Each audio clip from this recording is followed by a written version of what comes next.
네, 오늘 본문 보겠습니다. 에베소 4장 25절부터 5장 2절입니다.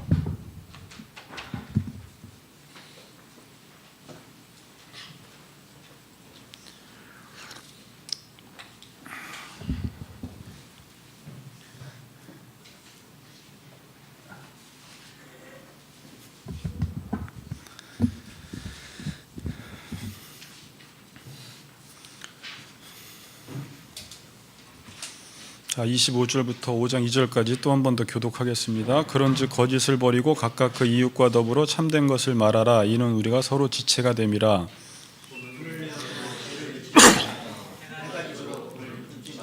마귀에게 틈을 주지 말라.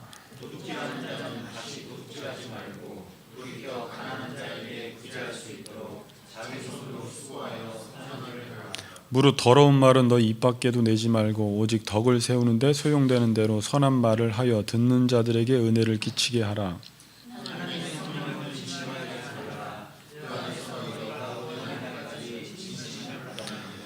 너희는 모든 악독과 노함과 분냄과 떠드는 것과 비방하는 것을 모든 악의와 함께 버리고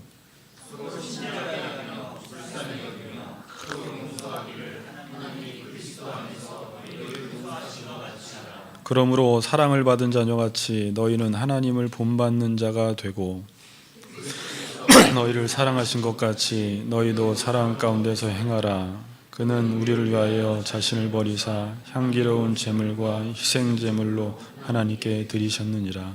아멘. 새해 초입니다. 우리 인사합시다. 2018년도 복 많이 받으시기 바랍니다. 이렇게 인사하겠습니다. 2018년도 복 많으시기 바랍니다. 네. 기독교는 복의 종교예요. 예수 믿으면 복 받는데요. 복을 잘못 사용해서 우리가 복이라는 단어를 어색하게 생각하는데 마음껏 축복하세요. 복을 빌고 또 하나님 잘 믿으면 복을 받습니다. 또 한번 이렇게 인사합시다. 2018년도 자기 자리를 잘 지킵시다. 이렇게 2018년도 자기 자리를 잘 지킵시다. 네. 믿음은 뭐라고 했죠? 버티는 거예요. 자기 자리를 잘 지키는 거예요. 흔들리지 않고 그렇게 정말 한 해 동안 흔들리지 않고 자리를 잘 지키시기 바랍니다. 자, 오늘 제목은 세 사람은 어떻게 살아야 하나요? 라는 제목으로 말씀을 나누겠습니다. 자, 여러분 예수 믿으면 좋습니까? 예수 믿으면 좋아요? 아멘. 예수 믿으면 좋아야 돼요. 좋지 않으면 여기 나올 이유도 없고 예수 믿을 필요도 없습니다. 근데 예수 믿으면 뭐가 좋은 것 같아요? 제가 여기 질문에도 적었어요. 예수 믿으면 뭐가 좋은지. 표현하기는 좀 힘든데 예수 믿으면 그냥 좋아요. 저번에 우리 유성의 성도님 자기는 예수 믿고 좋대요. 기쁘대요. 평안하대요. 그 뭐가 좋냐 보니까 내가 좋아져요. 내가. 그러니까 내 상태가 좋아지고 내 존재가 좋아져요. 그러니까 예수 믿으면 좋은 게 뭐냐 그러면 내가 변화되어서 그냥 좋은 거예요. 내 존재가. 그러니까 예수 믿어서 나는 기뻐요. 예수 믿어서 행복해요. 지금 상황은 이전과 지금과 똑같은데 예수 믿고 무엇인가 좋은 율로기아의 복을 누리고 있다라면 여러분들은 예수를 지금 잘 믿고 있는 것입니다. 근데 나는 예수를 믿어서 뭐가 생겨서 좋고 어떤 것이 나한테 잡히니까 좋고 예수 믿어서 무엇인가 주어지니까 좋다라고 하는 사람은 좋지 않은 적이 꼭 옵니다. 왜? 그게 없어질 날이 오기 때문에. 그러니까 예수 믿으면 예수님이 그랬어요. 내가 주는 평안은 세상이 주는 것 같지 않다. 세상이 주는 평안은 있을 때는 평안하다가 없을 때는 평안을 잃어버리는데 예수 믿고 오는 평안은 하나님과의 근본적인 관계가 회복되어서 내가 변화되었기 때문에 옛사람에서 새사람이 되었기 때문에 하나님의 자녀가 되었기 때문에 내 존재 자체가 좋아지는 것입니다. 그게 복이에요.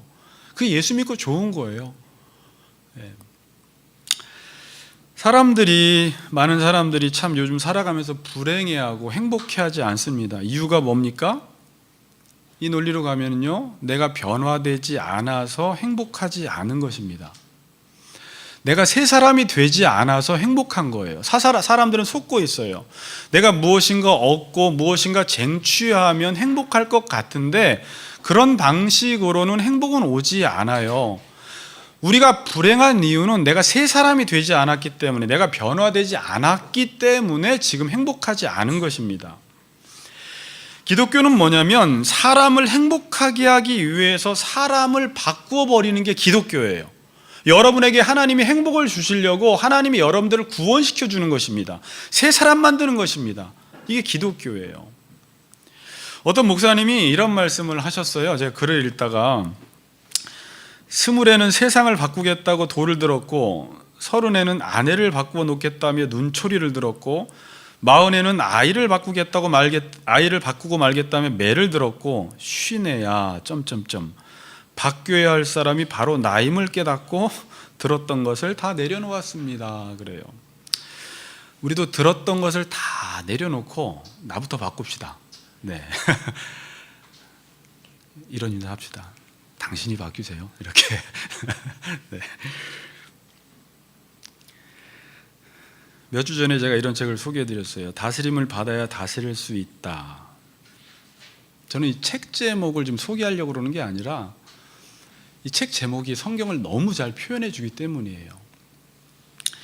내 인생이 불행한 이유는 내가 지금 내 주변에 있는 모든 것들이 다스려지지가 않는 것입니다. 관계를 맺고 있는 사람도 다스려지지 않고, 여러분들이 뭐 남편이나 아내나 자녀나 직장인이나 이웃이나 또 여러분들이 모든 일이나 쾌락이나 여러분들이 하고 있는 여가나 이 모든 것과 바른 관계를 맺고 있지 못하니까 잘 다스려지지가 않아서 인생은 불행한 거예요. 원래 하나님은 인간을 이런 모든 것들을 잘 다스리도록 우리를 지었거든요. 그러니까 우리는 다스린다 그러면 억압하다라는 개념이 아니라, 성경에서 다스리다라는 개념은 그 사람을 사랑하고 잘 살아갈 수 있도록 섬기는 거예요. 그 생명이 잘 살아갈 수 있도록 섬기고 사랑하는 게 다스리는데, 우리는 지금 모든 관계들 속에서 이 잘 다스리지 못하기 때문에 인생이 불행한 거예요. 그것과 바른 관계를 잘 맺어나가고 있지 못하다라는 것입니다. 그래서 우리는, 여러분들이 생각해 보세요. 지금 그 모든 관계를 맺고 있는 사람, 내가 하고 있는 모든 여가, 직업, 쾌락, 돈, 뭐 이런 모든 것들을 잘 다스리지 못하니까, 특별히 사람을 잘 다스리지 못하니까 우리는 어떻게 하면 잘 다스릴 수 있을까라는 질문을 던지면서 방법을 생각을 해요. 어떻게라는 방법을 생각해요. 그런데 여러분들도 아시지만 사람들은 어떤 국가나 공동체나 교회나 어떤 공동체를 바르게 다스려 나가려고 하면 방법론 가지고는 잘 안 돼요. 아세요?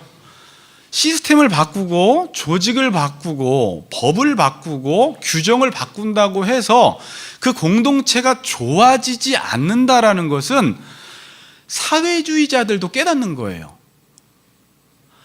사회주의 운동을 하면 공평한 세상이 오겠구나라고 해서 시스템과 제도를 바꾸어 보지만 공동체가 좋아지지 않아요. 그래서 그들이 깨닫는 게 뭐냐면, 조직과 시스템이 중요한 게 아니라 그 조직을 운영하는 사람이 바뀌지 않으면 공동체는 안 바뀌는구나라는 것을 누구나 다 깨닫습니다.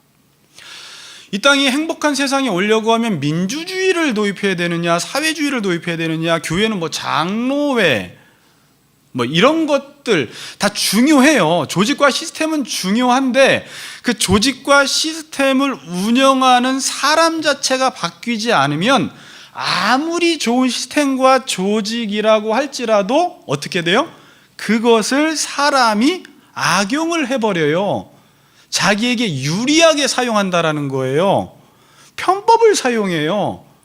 그래서 지도자 자체가, 아빠 자체가, 여러분이 바뀌지 않으면 나와 관계를 맺고 있는 사람들을 바르게 다스리지를 못한다라는 것들은 여러분들은 인생 속에서 살아가면서 경험을 하게 됩니다. 중요한 것은 그 모든 조직과 시스템을 운영하는 사람 자체가 바뀌어야 돼요. 어떻게 하면 잘 다스릴까가 아니라, 중요한 말이에요. 내가 하나님의 다스림을 받아야 잘 다스려진다라는 거예요. 그래서 이 문구가 중요한 거예요. 근데 사람들은 내가 어떻게 하면 잘 다스릴까라고 해서 법을 바꾸고 규정을 바꾸고 조직을 바꾸고 뭐 다 바꾸어 보는데 성경에서는 내 자신이 하나님으로부터 다스림을 받을 때만 내가 모든 관계를 맺고 있는 것들을 잘 다스리지, 하나님의 다스리심을 받지 않는 이상 모든 사람들과 모든 피조물과 바른 관계를 맺을 수 없고 다스릴 수 없다라고 지금 이야기를 합니다. 역사는 수천 년의 과정을 통해서 그것을 깨닫지만 성경은 너무나 분명하게 이것을 우리에게 이야기해 주고 있어요. 그래서 나라가 사람 만드는 일에 실패하면, 사람 만드는 교육에 실패하면 그 나라는 소망이 없습니다. 여러분이 자녀를 교육할 때도 참 어려운 부분이지만 자녀를 사람을 만들어야 돼요. 그러니까 공부 잘하는 아이, 뭐 1등하는 아이, 세상에서 인정받는 아이 만드는 것도 중요한데 성경에서는 사람을 만들라는 거예요. 사람을. 하나님의 다스림을 받는 사람을 만들으라는 거예요. 이게 교육이다라는 것입니다. 이게 에베소서는 좀 쉽게 온전하다 이렇게 말을 해요. 온전하다. 교회도 사람 만드는 일에 실패하면 그 교회는 소망이 없어요, 여러분. 교회에서도 어떤 사람을 만들어내야 하느냐? 새 사람을 만들어내라는 거예요. 저는 지금 어떤 사역을 하는 거냐면 헌 사람들이 교회에 들어오면 헌 사람이라고 그랬지만 옛사람들이 옛사람의 삶을 살다가 이 안에 들어오면 하나님께서 이제 여러분들을 새 사람으로 바꾸었지만 이 새 사람들이 옛사람을 벗어버리고 계속 새 사람의 삶을 살아갈 수 있도록 새 사람 만드는 일을 교회에서 해야 돼요. 교회에서 새 사람 만드는 일을 하지 않으면 교회는 소망이 없어요. 근데 제가요 주말에도 그런 고민을 했어요. 근데 하나님 저 이게 너무 힘들어요 그랬어요. 저 솔직히 우리 강수사님한테도 푸념을 했어요. 전화해서. 교회들마다 어떤 유혹을 받냐면 사람 한 사람을 새 사람 만드는 일이 솔직히 너무 힘들거든요. 무서운 전쟁에 들어가요. 그러니까 적당하게 그냥 직분을 주고 자리를 맡기고 어떤 일을 하게 함으로 교회를 운영해 보지만 교회가 계속 문제가 생겨요. 왜? 사람이 바뀌지 않았기 때문에. 아무리 시스템을 새롭게 하고 방법론을 도입하고 여러 제자훈련을 도입하고 뭐 좋다는 것들을 다 도입해도 여러분이 바뀌지가 않으면 교회는 계속 어수선해요. 그럼 목사가 하는 일이 뭐냐면, 저도 이게 너무 인간적으로는 힘들어요. 저는 못해요. 여러분을 바꾸어 나가는 일을 해야 돼요. 근데 이거는요 사람이 할 수 없는 일입니다. 그래서 교회의 머리가 예수 그리스도세요. 이건 예수님이 하시는 거예요. 자, 에스겔서를 잠깐 보세요. 이 일은 제가 못하고 성령께서 하시는 일입니다. 에스겔서 26장 보세요. 36장 유명한 구절인데,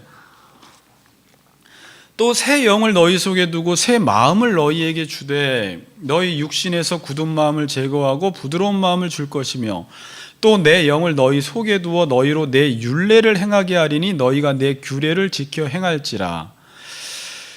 새 영이 임할 때, 성령이 임할 때 사람의 마음이 새 마음이 된다라는 거예요. 굳은 마음이 부드러운 마음으로 바뀌고 하나님께서 우리 마음속에 새 영을 부어주시면 율례를 행하게 되는 하나님의 백성으로 바뀌게 된다라는 것입니다. 이게 지금 구약에서 예언하고 있는 거예요. 그래서 마지막 때가 되면 요엘서에서 2장에서도 예언을 하지만 베드로가 이제 베드로의 설교에서도 인용을 하지만 말세 때 내가 내 영을 내 육체 가운데 부어주면 사람들이 바뀌어 나간다라는 거예요. 그래서 오순절날 성령의 임하심으로 교회가 세워지고 교회를 통해서 어떤 일이 이루어지냐면 옛사람들이 새 사람으로 바뀌어 나가는 일들이 물론 지도자를 통해서 그 일들이 이루어지지만 그건 지도자의 힘과 능력으로 되는 부분이 아니라 말씀과 성령을 통해서 옛사람들이 새 사람으로 변화되어가는 재창조되어지는 사역이 이 교회 가운데 일어날 것임을 에스겔서 36장에서 지금 예언하고 있는 것입니다.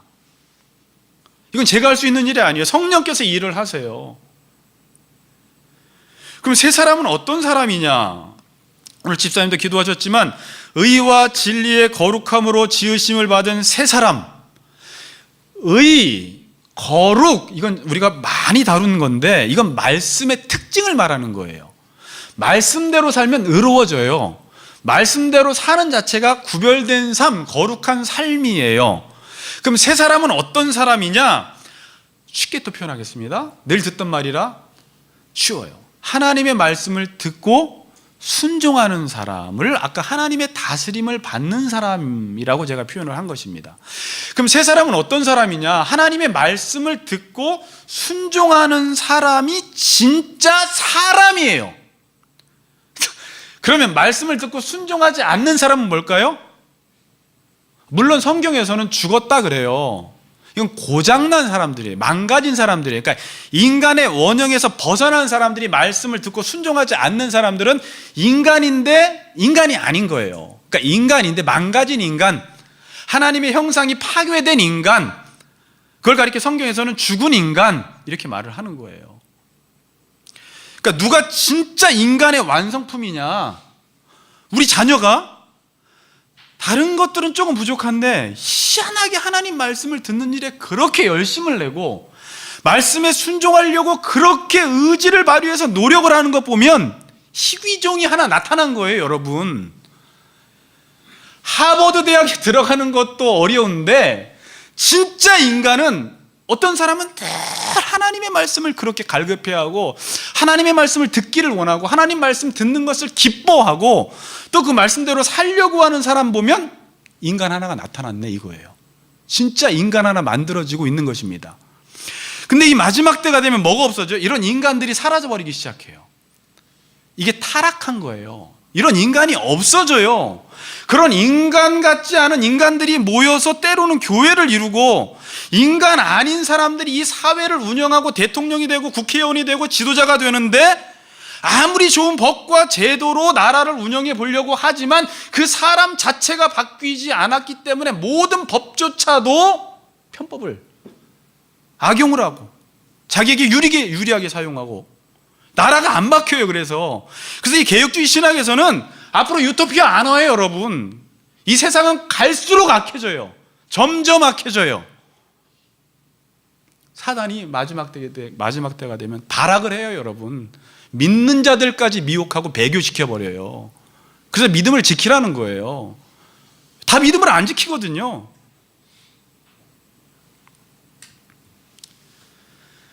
구약 성경에도 보면 나라가 영적으로 도덕적으로 침체될 때 사람들은 늘 제도를 바꾸어서 나라를 새롭게 하려고 해요. 여러분들이 구약 성경을 읽어보면 제도를 바꾼다든지 외교를 통해서 이방 나라들과의 외교를 통해서, 근데 하나님은 계속 애굽을 의지하지 말라고 해요. 아무것도 의지하지 말라고 해요. 그 의지하는 자는 망한다고 해요. 이스라엘 백성들이 이방의 영향을 받아서 어떻게 해요? 사무엘 시대 왕 세워달라고 해요. 왕 세워달라고. 하나님이 왕을 세운 이유는 하나님은 그것을 원치 않는데 악한 백성들이 하도 원하니까 그냥 허용하신 거예요. 진짜 하나님은 왕은 누구예요? 하나님이 왕이세요. 근데 이스라엘 백성들은 하나님을 왕 대접을 안 해요. 하나님은 아셨어요. 인간 왕을 세워도 하나님의 대리 통치자 역할을 감당하지 못할 줄 아셨고, 이 왕을 세워놓으면 이 왕이 하나님의 다스림을 받아야지 왕이 그 땅을 바르게 다스리는데, 다윗처럼 왕을 세워놔도 이 왕이 선지자의 말을 듣지 않고 하나님의 다스림을 받지 않으면 그 땅은 늘 이방인들에게 포로로 끌려가고 전쟁을 당하고 기근이 임하고, 하나님의 다스림을 받지 않았을 때 어떤 결과가 오는지 구약 성경에서 한번 보라고 우리에게 쉽게 지금 설명해 주고 있는 거예요. 하나님의 관심은 제도의 개선이나 외교에 관심 있는 것이 아니라 하나님의 관심은 한 사람에게 있습니다. 누구에게 있어요? 한 사람에게. 그래서 여러분들이 사사시대에 도덕적으로 영적으로 타락한 시대에 사람들은 어떤 방법을 통해서 나라를 새롭게 해보려고 하지만 하나님이 준비시킨 사람이 누구예요? 사사기 이후에 사무엘 한 사람을 준비시켜요. 그럼 하나님은 사람을 만들어 가실 때 어떤 사람을 만드실까요? 세상에서 보기에 엘리트를 만드는 게 아니에요. 하나님의 말씀을 듣고 순종하는 한 사람을 만들어내서 이스라엘의 역사를 새롭게 하세요. 그래서 그 당시 엘리 제사장, 자녀들까지도 2장 13절에 보면 하나님을 알지를 못해요. 그래서 사무엘을 하나님의 성전에서 하나님을 섬기도록 하나님이 양육을 시킨 이후에 나중에 사무엘이 어떤 고백을 하냐면 주여 말씀하옵소서 종이 듣겠나이다. 그리고 4장에 가보면 사무엘이 말씀의 선지자가 되어서 말씀을 전할 때 이스라엘에서 단에서부터 부엘세바까지 하나님의 말씀을 전하는데 그 말씀이 하나도 땅에 떨어지지 않고 그 시대에 부흥이 일어나기 시작해요. 그럼 그 시대 영적으로 도덕적으로 어떻게 회복이 일어났어요? 하나님의 말씀을 듣는 한 사람을 통해서 한 나라와 공동체가 새로워지는 거예요. 지금도 하나님은 우리 공동체를 새롭게 하고 나라를 새롭게 하기 위해서 어떤 방법을 쓰시냐면 사람을 만들어내세요. 어떤 사람을? 말씀을 기가 막히게 잘 듣는 한 사람을 만들어내요. 하나님의 다스림을 받는 사람. 그러면 이 사람은 어떻게 하냐면 이 나라를 다스릴 수 있는 지도자가 돼요. 모든 지혜는 하나님의 다스림을 받는 데서부터 오는 거거든요. 하나님의 통치를 받을 때 이 땅을 통치할 수 있는 지혜와 능력과 명철이 생겨나요. 여러분, 역사는 이렇게 지금 고통을 당하고 죽어가는 이유가 뭐냐면 아담 한 사람 때문에 이렇게 되었어요. 아담이 뭐 했어요? 하나님의 지배를 받지 않은 거예요. 근데 이 세상은 어떤 한 사람으로 인해서 다시 샬롬이 찾아왔어요. 누구예요? 예수 그리스도 한 사람을 통해서 이 땅에 하나님의 나라가 도래한 것이에요. 그럼 예수님은 어떤 분이세요? 하나님의 다스리심을 받는, 그리고 그 하나님의 다스리시는 그분이, 하나님의 다스림을 받는 그분이 그 하나님의 율법과 말씀으로 이 땅을 다스려 나갈 때 이 땅에 의와 거룩이, 아까 세 사람이죠. 의와 거룩이 찾아온 거예요. 저는 여러분들이 그런 한 사람이 되시기를 주님의 이름으로 축복합니다. 네. 그래서 제가 그랬어요. 늘 청년들에게도 여러분들에게도, 여러분 요즘 여러분의 삶의 위기는 돈이 없는 것도 아니고 아픈 것도 아니고 어떻게 보면 다 위기지만 요즘 내 삶에 말씀이 들려지지 않으면 그게 최고의 위기입니다 라고 저는 늘 말하고 다녀요. 집사님 요즘 말씀이 들리십니까? 그러니까 단순히 이게 아니라 너무 좋아요, 저는 말씀이 꿀송이보다 달아요, 이 말씀대로 막 살고 싶은 소망. 이분은 성령 충만하신 분이세요. 지금 어느 날부터 내 귀에 말씀이 들려지지 않으면 말씀의 등불, 사무엘상 이게 등불이라고 표현해요. 이 등불이 비춰지지 않으면 빛을 따라 살아가지를 못해요. 이 등불이 꺼져버린 거예요. 사무엘 시대에는. 여러분들 기도해야 돼요. 하나님, 내 마음속에 말씀의 등불이 꺼지지 않도록 늘 생명력을 달라고 기도를 하셔야 돼요.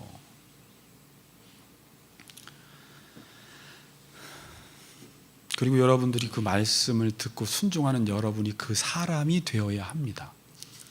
그러면 여러분이 복을 받아요. 복은 말씀에 순종하는 게 복이에요. 그리고 여러분이 복을 받잖아요. 희한한 게 그 가정의 아버지가 말씀을 따라 순종하면 그냥 그 가정의 자녀와 아내는 그냥 저절로 복을 받아요. 그리고 그 말씀을 따라 사는 사람이 교회에 있잖아요. 그럼 그분 때문에 그 교회가 복을 받아요. 그분이 대통령이 되잖아요. 그럼 그 나라가 복을 받아요. 하나님이 복을 주세요. 요셉 아시죠? 이 얘기하면 요셉 이야기가 나올 것 같죠? 요셉은 어떤 사람이었어요? 형통한 사람이었어요. 근데 39장에 보면 이런 말이 나와요. 늘 하나님이 함께 하심으로 요셉이 형통하였더라 그래요. 요셉은 감옥에 갔습니다. 보디발의 아내 때문에 억울한 누명을 썼어요. 그게 형통이에요? 형통 아니에요? 노성도님? 인간적으로 볼 땐 형통이 아닌데 성경에서는 그걸 보고 형통이라고 하지 않아요.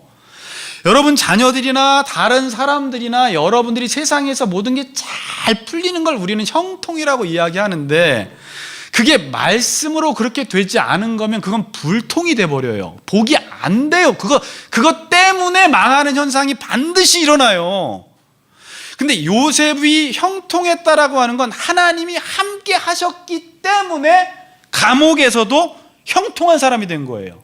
근데 재밌는 구절이 하나 있어요.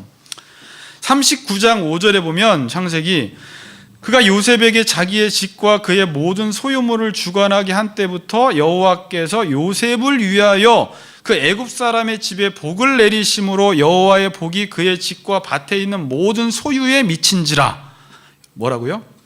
요셉 하나가 복받고 하나님이 함께 하시니까 애굽 사람의 집에 복을 내리심으로 여호와의 복이 그 집과 밭에 있는 모든 소유에 그 복이 미치게 되는 것입니다.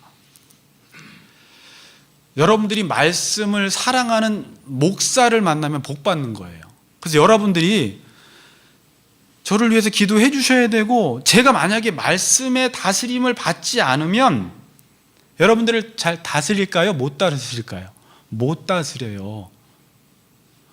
제가 하나님의 은혜를 받지 않으면 여러분들에게 은혜를 끼칠 수가 없어요. 그럼 여러분들도 마찬가지예요. 그래서 여러분 너무 걱정하지 마세요. 집안의 엄마라도 아빠라도 말씀 안에 바로 서면 자녀들이 복을 받게 되어 있어요. 여러분 직장 안에 여러분이 그래서 복의 통로라고 하는 거예요. 이런 것 말들이 그냥 좋은 말을 하니까 하는 게 아니라 정말 여러분들은 아브라함에게 약속하셨잖아요. 12장에 너로 인하여 모든 열방이 복을 받는다. 정말 우리는 하나님의 복을, 하늘의 복을 세상에 끌어내리는 통로가 돼버리는 거예요. 어떻게 살아갈 때? 내가 하나님의 다스리심을 받고 살아갈 때 나로 인하여 모든 사람이 더불어 복을 받아요. 왜? 복받은 사람이 모든 것들을 바르게 다스리고 통치하기 때문에 그 아빠, 엄마, 지도자로 말미암아서 자녀들까지, 그 직장 직원들까지, 대통령이 하나님 말씀대로 살아가면 모든 대한민국이, 하나님이 이 땅에 정말 복을 주셨어요. 그래서 이 땅이 복을 받은 거예요. 2018년도에도 나로 인하여 여러분의 가정과 직장과 속한 모든 것이 이 복을 받는 은혜가 있기를 주님의 이름으로 축복합니다. 신앙생활은 뭐냐? 내가 변화되는 것입니다. 중요한 거예요. 그러니까 너무 크게 생각하지 마세요. 내가 변화되면 부흥은 나로부터 시작되는 거예요. 내가 말씀을 따라 사는 사람이 되는 거예요. 그러면 복은 저절로 오게 되어 있고 여러분들로 인하여 모든 것들은 바르게 다스려지게 되어 있어요. 그런데 우리는 자꾸 어떻게 생각하냐면, 잘 들어보세요. 내가 변화되면, 내가 말씀을 따라 살면 나한테 하나님이 뭘 주시나요? 이런 패턴으로 가면 안 돼요. 목사님, 제가 하나님의 말씀을 따라 살면 뭐가 유익해요? 이 질문 자체가 옛사람의 생활 방식의 삶을 살기 때문에 이런 질문을 하는 거예요. 원래 이런 질문을 하면 안 돼요. 여러분이 변화된다는 자체가 그냥 복이지, 내가 말씀대로 살면 뭐가 주어져요가 아니라 말씀대로 살아서 내가 변화되면 그 자체가 복이고 그 자체가 보상이에요. 무슨 말인지 아시겠어요? 예.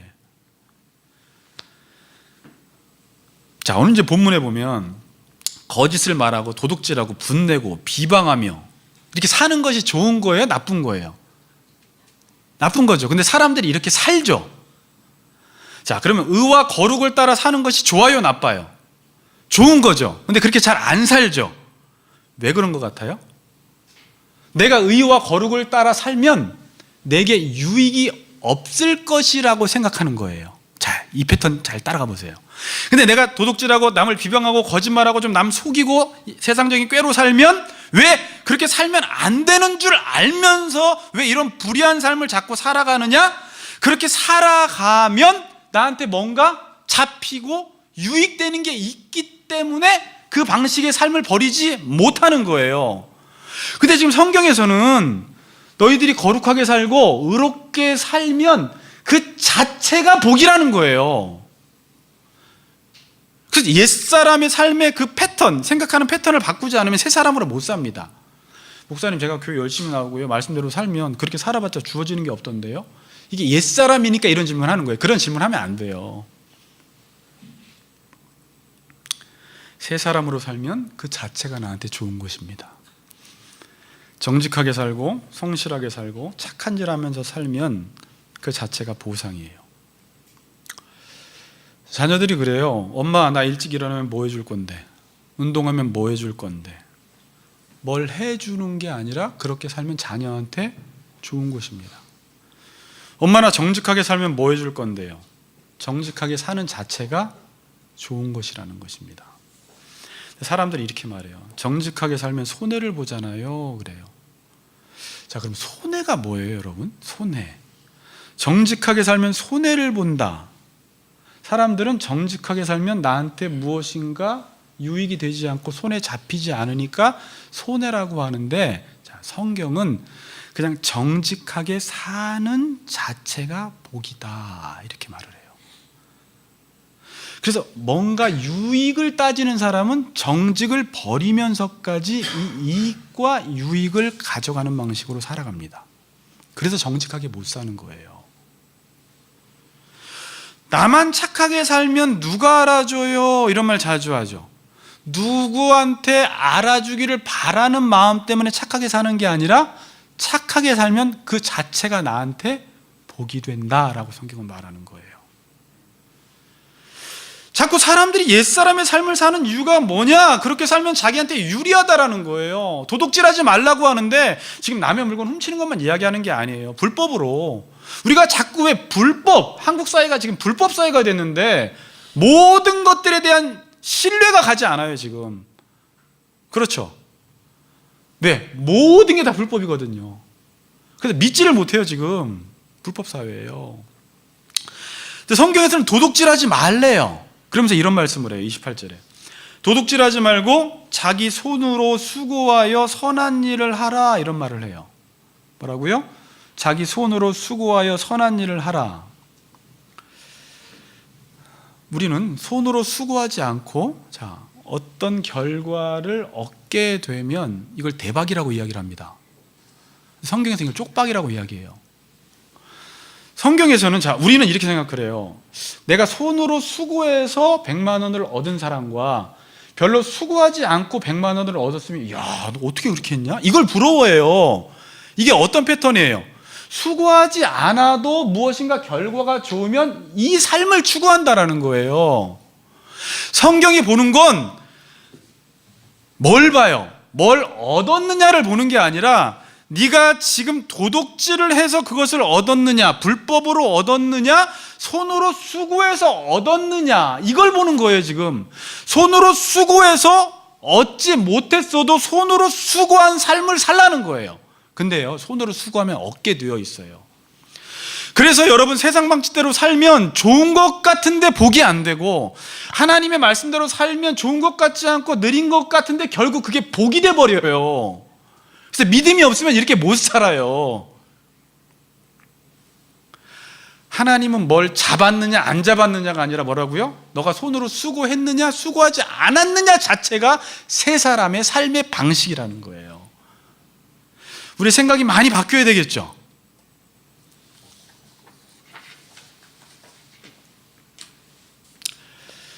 여러분들이 사람들을 평가할 때도 그렇게 평가해 주세요. 그 사람이 말씀대로 사는가 아닌가로 그 사람을 평가해 주세요. 교회에서 어떤 아이는 조금, 물론 공부도 잘하면 좋은데 조금 공부는 못하는데 참 말씀을 사랑하고 말씀대로 살려고 노력하는 아이가 있고, 어떤 아이는 뭐 예배고 뭐고 개판 치고, 근데 지금 세상에서 이렇게 1등한 아이 있으면 교인들이나 목사님들조차도 이 아이가 복받았다, 이 아이를 먼저 인정을 해줘요. 그러니까 아이들이, 어른들이 그렇게 그 삶을 인정해 주니까 그러한 삶을 자꾸 추구하게 돼요. 근데 여러분들이 사람들을 평가할 때 아까 말대로 말씀을 듣고 순종하는 사람이 진짜 인간이기 때문에 그렇게 살아갈 때 그 아이를 이렇게 인정을 해줄 줄 알아야 돼요. 그래야지 아이들이 그러한 삶을 살아가요. 근데 우리 엄마 아빠는 뭔가 예배를 잘 드리고 말씀을 읽고 말씀에 순종하는 삶보다 세상에서 잘 되는 것들을 더 원하니까 아이들이 생각을 그렇게 하죠. 뭐 말씀을 들어봤자 필요도 없네, 인정도 못 받네. 그러면 학생부 애들이 여기 와서도요, 아무리 말씀을 해도 그것은 내 삶과 현실적으로 거리가 머니까 이것을 들어봤자 자기에게 지금 얻어지는 유익이 아무것도 없으니까 이것을 되게 가치 없게 여겨버려요. 그렇겠죠? 근데 이 자체가 얼마나 가치가 있다라는 것을 부모님들도 가져야 되고 아이들이 그렇게 살았을 때 그것을 자꾸 칭찬해주고 인정해줘야지 아이들이 새 사람의 삶을 살아간다는 것입니다. 얘야, 제가 지금 컨닝을 해서 성적을 올려서 너 부러워하지 마. 너는 컨닝을 안 하고 정직하게 하나님의 말씀대로 살아가는 그 자체가 복이다라는 것을 자꾸 알려줘야 돼요. 그럼 하나님이 너에게 복을 주실 거야. 그 자꾸 위로해줘야 되고. 왜 세상은 자꾸 그렇게 안 살거든요.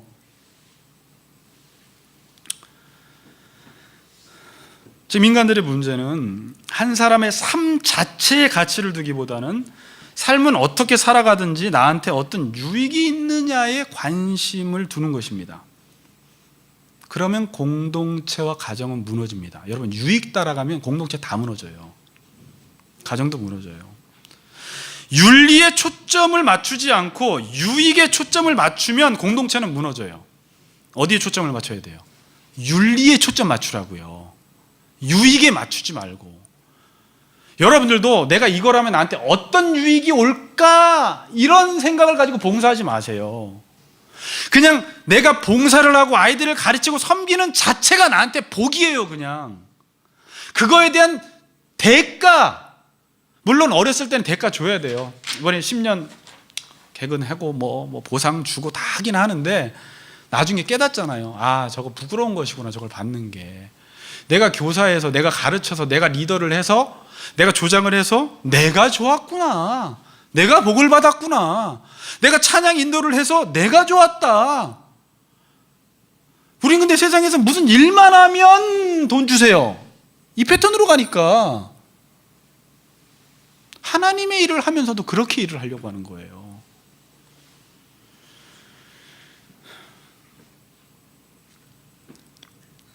여러분, 앞으로도 우리 공동체 내에서 어떤 지체와 싸우는 일이 분명히 일어나요. 우린 싸워요. 말싸움을 하고 비방해서 이겼다고 해봅시다. 그럼 여기서 이겼느냐 졌느냐에 관심을 갖지 말고 내가 비방하고 싸웠다는 그 자체가 잘못 산 거예요. 이렇게 생각을 해야 돼요. 근데 우리는 자꾸 이겼냐 졌냐 이걸 생각하면 안 돼요. 갈라디아서는 서로 싸우면 이기고 진 게 없이 다 망한다 그래요. 그냥 29절에 보면 오늘 본문에 무릇 더러운 말은 너 입 밖에도 내지 말고 오직 덕을 세우는 데 소용되는 대로 선한 말을 하여 듣는 자들에게 은혜를 끼치게 하라 그래요. 무릇 더러운 말은 이게 썩은 부패한이라는 말이에요. 산상설교에서 나쁜 열매할 때 나쁜이라는 말이에요. 그러니까 더러운 말을 해서 만약에 싸워서 이겼어요, 내 생각대로 됐어요, 저 사람의 생각보다 내 생각대로 이루어졌어요, 그렇다고 좋아할 것이 아니라는 거예요. 그러면 하나님의 백성으로서 온전한 삶을 살지 못한 것입니다. 32절에서는 오늘 용서하라는 말을 해요. 보세요. 서로 친절하게 하며 불쌍히 여기며 서로 용서하기를 하나님이 그리스도 안에서 너희를 용서하신 것 같이 하라. 5장 2절에서는 사랑하라고 해요. 기독교는요, 사랑과 용서의 종교예요. 그래서 어떤 사람이 사랑하고 용서하는 삶을 살면 너무 깊이 지금 하나님과 교제하고 있는 사람이에요. 그게 열매거든요. 왜 용서하지 않으려고 할까? 제 경우를 생각해 보니까 억울한 것입니다. 억울하고 미치겠다라는 거예요. 성경은 용서하래요. 그리고 용서하면 좋은 거예요. 그럼 사람들이 그래요. 나는 뭐가 되냐라는 거예요. 그러니까 나를 못 버리니까 저도 용서가 안 되는 거예요. 내가 억울한 거예요. 주님이 우리를 용서하실 때는 억울하셨을까요? 안 억울하셨을까요? 억울하셨죠. 근데 자기를 버리심으로 우리를 용서하신 거죠. 지난주에 자기 버림을 이야기했죠. 그러니까 저도 분명히 누군가를 용서를 해야 되는데 용서를 못해요. 그럼 나는 뭔데? 나는 이게 이제 힘든 거예요. 저도 얼마 전까지 막 보복운전 있잖아요. 예전에 막 그게 잘 안 하려고 하는데 막 누군가 너무 심하게 막 들어오면 고속도로에서 어떻게 해요? 하잖아요. 그럼 그렇게 하고 나면 기분이 좋을까요? 안 좋을까요? 기분이 안 좋죠, 당연히. 내가 다 망가져요, 그거 운전하는 사이에. 근데 우리는 그렇게 해서 이렇게 하면 이겼다고 생각을 하잖아요. 근데 이기고 진 게 문제가 아니라 그렇게 사는 자체가 이미 잘못 산 거라는 거예요, 성경에서는. 이게 너무 힘들어요. 특히 남자들은 운전할 때.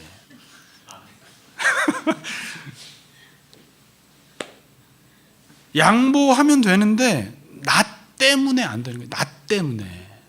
자기가 안 버려지는 거예요.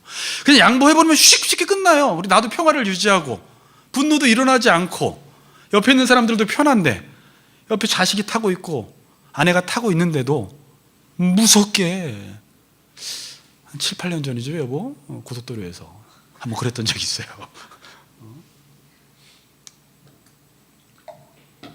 왜 그럴까? 야, 이게 안 죽어지는구나. 그러니까 용서하면 우리가 기뻐해야 될 게 뭐냐면, 내가 불쌍히 여기고 내가 그 사람을 사랑하고 용서하면 내가 하나님을 닮아간다는 것 자체 때문에 기뻐해야 되는데, 우리는 하나님이 그렇게도 하라고 하는 용서와 사랑을 못하는 이유는, 그럼 나는 뭔데? 그럼 나는 억울해서 어떻게? 나 너무 억울해. 이게 안 죽어지는 거예요. 의를 위하여 핍박을 받는 자는 복이 있다 그러잖아요. 하늘에서 상급이 있다. 용서 못하는 것은 나 때문입니다.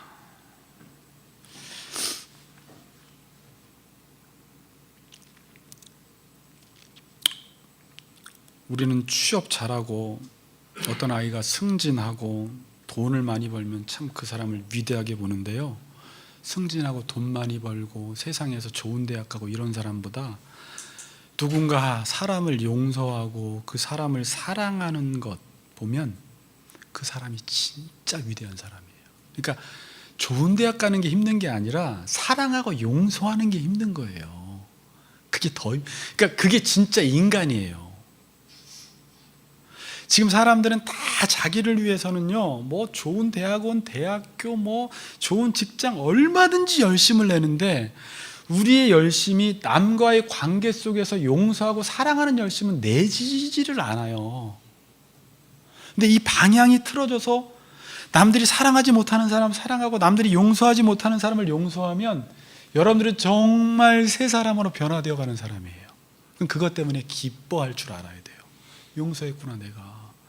물론 자다가 막 억울한 게 이렇게 올라오죠. 그러니까 제가 보니까 그 묵상을 너무 오래 하면 안 돼요. 분을 냈는데 그게 해가 지도록 계속 품으면 이 분이 자라나더라는 거예요. 어떤 사람이 나한테 잘못을 했으면 이제 억울하다는 생각을 넘어서서 복수하고 싶고 나도 그렇게 하고 싶고, 그럼 분명히 사단이 틈을 타버려요, 거기에. 다음 날까지 오기 전에 이걸 정리시키라는 거예요. 이게 너무 힘들죠. 근데 이 훈련도 해야 돼요.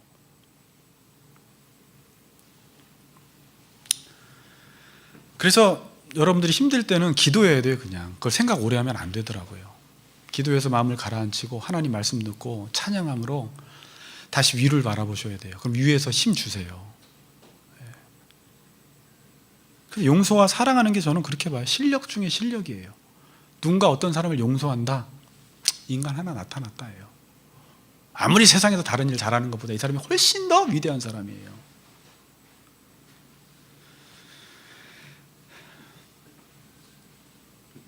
여러분은 어디에 가치를 두십니까? 어디에 관심을 두세요? 삶 자체에 관심을 두십니까? 내가 이런 삶을 살면 어떤 유익이 있을까에 관심을 두세요. 지금 세 사람의 삶은 삶 자체에 관심을 두라는 것입니다. 삶 자체에.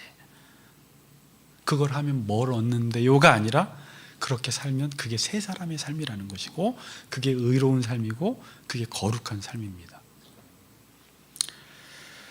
자, 제가 여러분들 지난주에도 말씀드렸지만 잘 정립을 해둬야 돼서 다시 한번 말씀을 드리는데, 기독교는 복음을 강조해야 합니까? 윤리를 강조해야 합니까? 자, 제가 어려운 질문이에요. 기독교는 복음을 강조해야 돼요? 윤리를 강조해야 돼요? 제가 지금까지 무슨 말 했는지 잘 생각해 보세요. 속 속지 마세요. 뭘 강조해야 돼요? 복음을 강조해야 돼요. 기독교는 은혜를 강조해야 돼요? 윤리를 강조해야 돼요? 은혜를 강조해야 돼요. 기독교는 은혜의 종교예요. 하나님께서 일방적으로 우리에게 은혜를 베풀어 주셨어요. 그렇죠? 그래서 은혜를 강조해야 돼요. 기독교는 자력 구원이 아닙니다. 내가 어떤 윤리적인 행위를 통해서 구원받고 복을 받는 게 아니라 하나님께서 일방적으로 우리에게 은혜를 베풀어 주셨다라는 소식이 복음이에요. 그럼 기독교는 뭘 강조하라고요? 은혜를 강조해야 돼요. 그럼 기독교는 윤리를 강조해야 돼요? 말아야 돼요? 그래서 이걸 이원론적으로 생각하는 사람들이 기독교는 은혜의 종교이니까 윤리는 강조하면 안 된다로 가서 진짜 윤리를 강조하지 않는 사람들이 있어요. 그래서 모든 것들이 하나님께서 우리에게 다 행하실 것이기 때문에 윤리를 잘 강조 안 해요. 그러다가 제가 예전에 설교 많이 드렸죠. 그러다가 지금 윤리 없는 그리스도인들이 지금 탄생한 거잖아요. 근데 윤리 강조해야 돼요. 근데 제가 그랬잖아요. 어떤 차원에서 강조하느냐가 중요한 거예요. 지금 이건 전체 신학이에요. 되게 중요한 거니까 외우세요. 집에 가셔서도. 그럼 윤리는 언제 강조해야 돼요?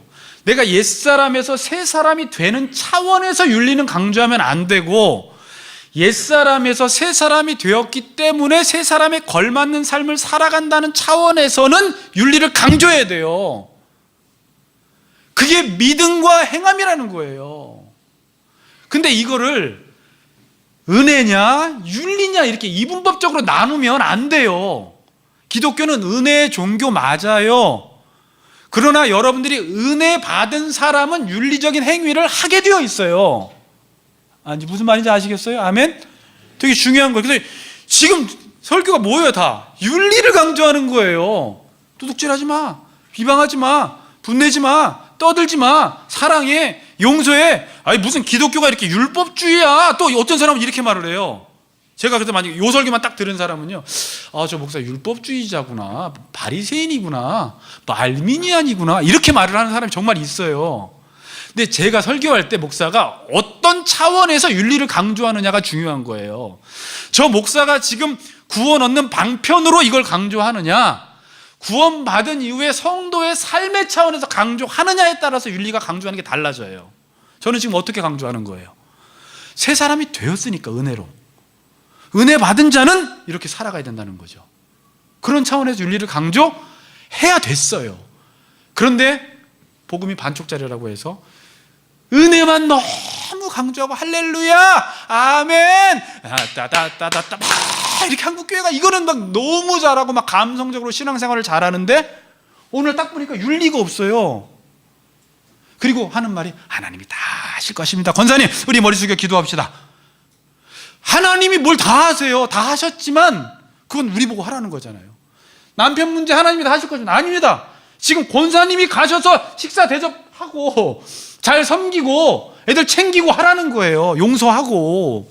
그거 안 하면서 교회 와서 하나님 해줄 줄 믿습니다. 할렐루야 목사님 기도 좀 해주세요. 이런 방식으로 신앙생활하지 말라는 거예요. 내가 할 일은 내가 하라는 거예요.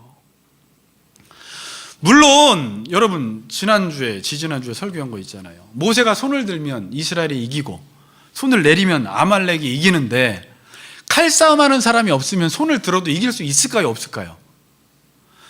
칼싸움하는 사람이 없는데 손을 들어서 어떻게 이겨요? 근데 많은 교인들이 칼싸움은 말씀의 검으로 실제적으로 내가 그 말씀대로 살아가라는 거예요.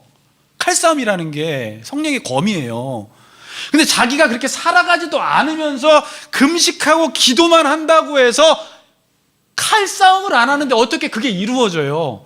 기도를 했으면 내려가서 실제적으로 직장에서는 직장에서 내가 말씀대로 살아가고 가정에서는 가정에서 말씀대로 살아가야지 기도한 그 능력이 이 삶 가운데 임해서 내 삶이 변화되는 거죠. 그런데 사람들은 기도만 한다든지 기도 안 하고 내가 하려고 하다가 안 되네. 안 돼요 하나님 이렇게 말한다라는 거예요. 용서 안 돼요 아무리 예수 믿어도. 기도하라는 거잖아요. 이게 균형하시겠어요? 기독교는 뭘 강조해야 돼요? 은혜를 강조하세요. 그러나 윤리도 강조해야 되는데 윤리는 어떤 차원에서 강조하느냐. 구원 얻는 방편이 아니라 구원받은 자의 삶으로서 강조해라. 이 두 가지가 같이 가야지 기독교인들의 윤리가 회복이 된다는 것입니다. 중요한 내용이에요.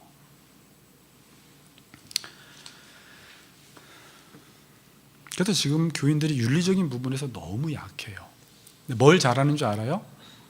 그런 건 잘해요. 아까 말한 대로 할렐루야, 아멘, 통성기도, 성경공부, 봉사 뭐 다 잘하는데 윤리가 약한 거예요.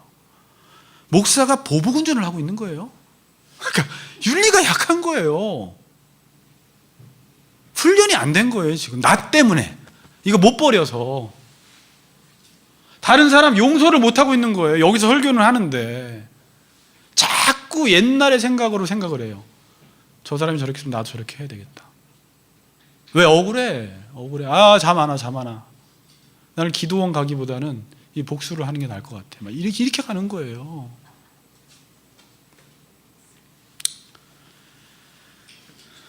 윤리적인 부분에 너무 약해요. 여러분, 제 얘기가 아니라 한국교회 문제가 뭐로 보는지 알아요? 너무 많이 싸운다라는 거예요.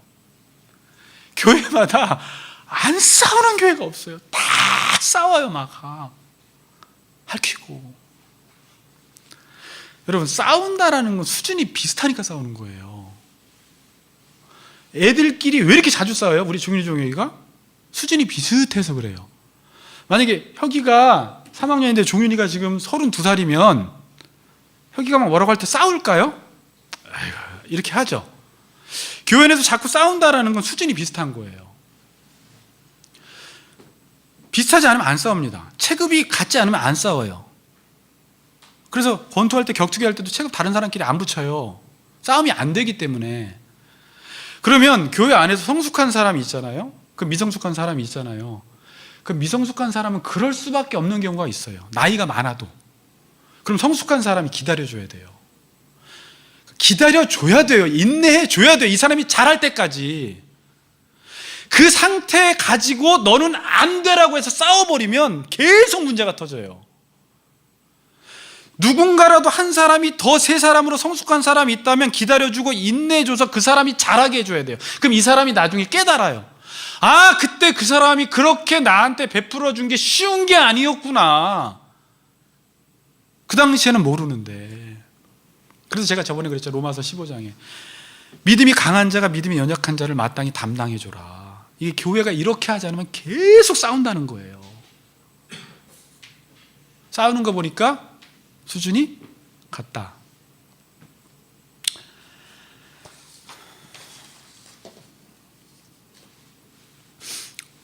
결론을 내리겠습니다. 여러분, 새해가 되었습니다. 올 한 해 저는 제 자신이 먼저 목회를 하면서 좀 행복했으면 좋겠고, 저는 행복해요. 여러분들이 목회는 아니지만 성도로서 가치 걷는 교회를 다니면서 행복하게 다니세요. 근데 행복은 그냥 오지 않아요. 복이라는 건 여러분이 말씀에 순종하며 살면 여러분이 복을 받는 건 물론이거니와 여러분을 통해서 하나님 나라가 이루어져요. 그래서 내가 변화되는 것과 하나님의 나라가 동시적으로 이루어져요. 이거 중요한 주제예요. 이건 제가 토론할 정도로 중요한 주제인데 여러분한테 지금 쉽게 말하니까 너무 쉽게 받아들이는 것 같은데, 보통 하나님 나라 운동하는 사람들이 나는 변화되지 않고 어떤 운동이나 제도를 바꿔서 하나님 나라를 이루려고 할 때 이건 잘못된 하나님 나라 운동이에요. 하나님 나라 운동은 그 사람 자체가 하나님의 다스림을 받아서 변화되면 그냥 그 사람이 행하는 모든 일이 하나님 나라 운동이 돼버려요. 하나님의 나라는 나의 변화와 동시에 같이 찾아오는 거예요.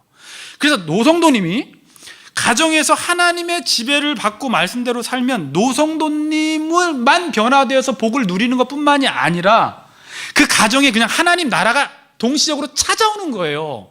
뭐 어떻게 하나님 나라가 임하세요 이렇게 안 해도 그분이 그 하나님 나라의 법으로 자녀를 대하고 아내를 대하고 통치하기 때문에. 아시겠어요? 그렇게 해서 복을 누리세요. 시편 1편에서 복에 대해서 가장 잘 설명하는데 복 있는 사람은 악인의 꾀를 쫓지 않냐고, 죄인의 길에 서지 않냐고, 오만한 자리에 앉지 않냐고, 오직 여호와의 율법을 즐거워하여 그 율법을 주야로 묵상하는 자가 복이 있다 그러죠. 그러니까 어떤 사람이 복 있는 사람이에요? 말씀을 주야로 묵상하며 말씀의 통치를 받는 그 자체가 복이라는 것입니다. 올 한 해 여러분들이 귀에 말씀이 잘 울려서 들리고 또 그 말씀대로 살아가면 나한테 뭐가 유익이 있는데, 내가 봉사를 하면 뭐 돈을 줘, 밥을 줘, 이게 이런 논리로 생각하지 말고 내가 그렇게 말씀대로 행하는 자체가 나한테 복이라는 사실을 깨닫고 복 받는 여러분들이 되시기를 주님의 이름으로 축복합니다.